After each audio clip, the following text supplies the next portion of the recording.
আমি এসেছি বাবু যে বাগানটা করেছে সেই বাগানে এত আগাছা হয়ে গেছে।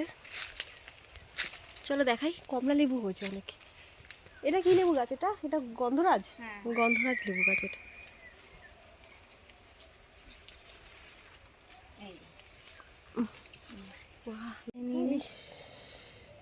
এই যে কমলা লেবু তো এটা। এটা কমলা লেবু হয়েছে বাবুদের গাছে।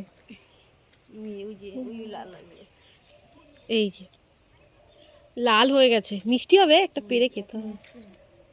মিষ্টি হচ্ছে। এই যে আরো কতগুলো। এই একটা ননি ফলটা হয়েছে।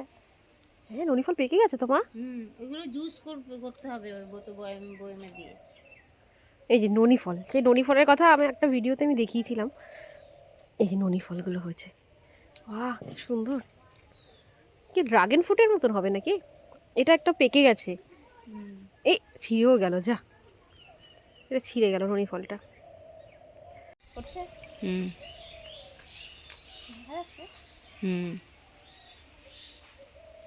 মেয়েকে নিয়ে আসলে ভালো হতো। এই যে দেখো একদম পেকে গেছে, হলুদ হয়ে গেছে। এই ননি ফল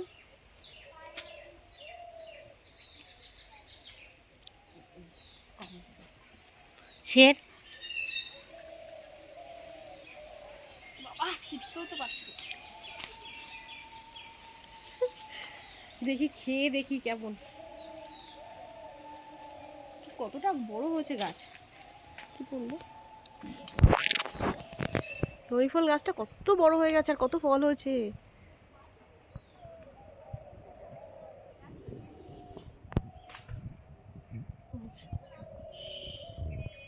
জয়কে একটু খাওয়াতে হবে রস। এই যে এটা ছিললাম,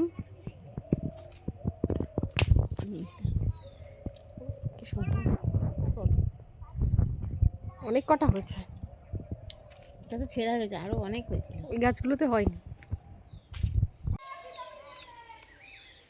সুন্দর গন্ধ হয়েছে।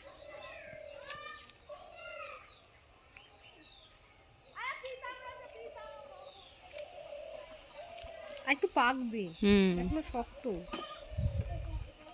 টক মিষ্টি টক মিষ্টি। আগে যেন টক ছিল জামের। খুব একটা টক না।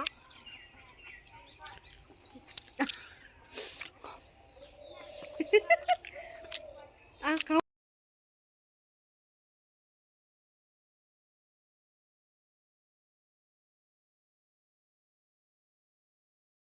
এই গাছটা যেটা পিছনে দেখালাম না, ওটা না রাম তুলসী গাছ।